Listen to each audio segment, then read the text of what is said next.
Well, Congress is more than a year late and still needs more time. Lawmakers say there won't be any movement on a new farm bill until they return from a long holiday break. A 2008 farm bill expired in the fall of last year and was extended. However, now with no deal in sight, dairy subsidies are set to revert back to a 1940s law at the end of the year. And that means that the price of milk and other dairy products would double. House Republicans passed a stopgap measure tonight to avoid the so-called dairy cliff, but it stands little to no chance in the Senate. The major sticking point, Republicans want to cut nearly $40 billion from the food stamp program. Senate Democrats voted for $4.5 billion in cuts from the program.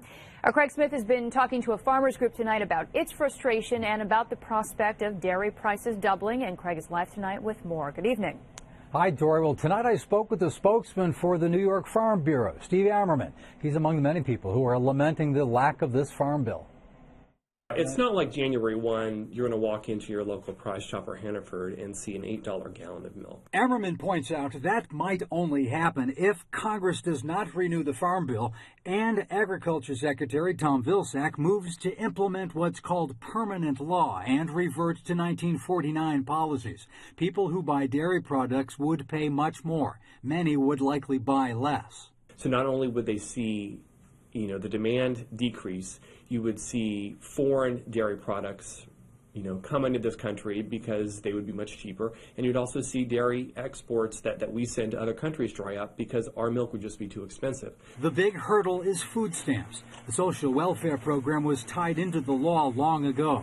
Rural lawmakers needed support from urban lawmakers to get farm policy passed. At the same time, urban lawmakers needed support from rural lawmakers in order to get nutrition programs through the legislature. So it was a way for compromise and to get something done on both issues. We support having them connected together because we do think it benefits not only farms but also benefits people who need access to food and need help putting food on their tables. Certainly farmers are in the business of feeding people. Ammerman says New York's congressional delegation is supportive, including Republican Chris Gibson. But they've been wrestling with this farm bill for 2 years, and it keeps getting, the can keeps getting kicked down the road further. And at some point, they're going to have to decide and take a vote and get this settled because our farmers need it. They need some certainty in order to plan ahead for next year, to figure out, what they're going to plant, what kind of supplies they're going to need to buy, what kind of equipment they need to purchase. And if they don't have an understanding of the farm policy that's in play and what's available to them, it's a very risky future for them. Tonight, Ammerman also spoke of that stopgap measure, a 1-month extension of the farm bill.